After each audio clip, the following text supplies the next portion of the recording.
تو بعض علماء یہی کہتے ہیں کہ جب وہ خون دیکھے تو حیض ہے، جب اس سے پاک ہو جائے تو پھر وہ پاکی یعنی پاکی کی حالت میں وہ شمار کیا جائے گی، یہاں تک کہ حیض اور اس کے پاکی کے دنوں میں جو ہے 13 دن کا وقفہ نہ ہو جائے۔ پھر اسی طرح کیا عورت روزے کے حالت میں کھانے پینے کی کوئی چیز چکھ سکتی ہے؟ تو ضرورت پڑنے پر ایسا کرنے میں بھی کوئی حرج نہیں ہے، کیونکہ البتہ یہ ہے کہ جب وہ کوئی چیز چکھے تو اس کو فوراً جو ہے اس کے فوراً بعد جو ہے وہ تھوک دے، تاکہ وہ حلق سے نیچے نہ اترے۔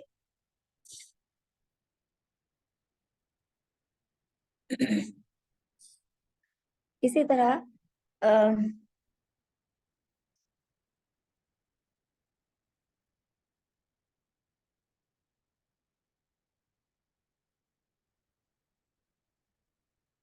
نماز کا وقت ہو گیا ہے،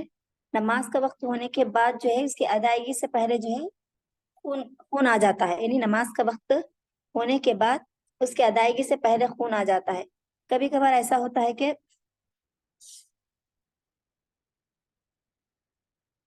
تو اب اس کو جو ہے علماء نے یہی کہا ہے کہ اگر عورت نماز کا وقت ہونے کے بعد اس کی ادائیگی سے پہلے خون آ جائے تو پاک ہونے کے بعد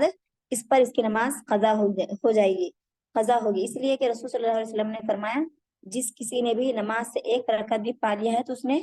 نماز کو پا لی ہے۔ لہذا جب عورت نماز کے وقت سے ایک رکعت کی مقدار کو بھی پا لے اور اس کی ادائیگی سے پہلے حیض آ گیا ہے تو پاکی کے بعد اس کی نماز اس پر جو ہے لازم ہو جائے گی۔ اب دوسرا بات یہ ہے کہ نماز کا وقت نکلنے سے پہلے اگر عورت حیض سے پاک ہو جائے تو اس پر نماز کی قضا واجب ہے۔ مثلا اگر سورج طلوع ہونے میں ایک رکعت کا وقت باقی تھا اور وہ پاک ہو گئی تو اس پر نماز فجر قضا واجب ہے۔ اگر سورج غروب ہونے میں ایک رکعت کا وقت باقی تھا اور وہ پاک ہو گئی تو اس پر نماز عصر واجب ہو جائے گی۔ اور اسی طرح اگر نصف شب ہونے میں ایک رکعت کا وقت باقی تھا اور وہ پاک ہو گئی تو اس پر نماز عشاء بھی جو ہے نماز عشاء کی قضا بھی جو ہے اس پر واجب ہو گئی۔ اگر نصف شب کے بعد پاک ہوئی تو اس پر عشاء کی نماز واجب نہیں ہے، بلکہ وقت ہونے پر جو ہے اس پر نماز فرض یا واجب ہوتی ہے، اس لیے کہ اللہ تعالیٰ نے جو ہے قرآن مجید میں کیا فرمایا، ان الصلاۃ کانت علی المؤمنین کتابا موقوتا، یعنی تم پر جو ہے نماز کا وقت اس وقت فرض ہے جب تم پر وہ وقت جو ہے واجب ہو جائے، یعنی متعینہ وقت پر جو ہے تمہارے لیے نماز واجب ہوتی ہے۔ اب اسی طرح کسی عورت کو جو ہے نماز کے دوران حیض آ جاتا ہے، تو نماز کے دوران اگر کسی عورت کو حیض آ جاتا ہے تو ایسی صورت میں جو ہے تو ایسی صورت میں جو ہے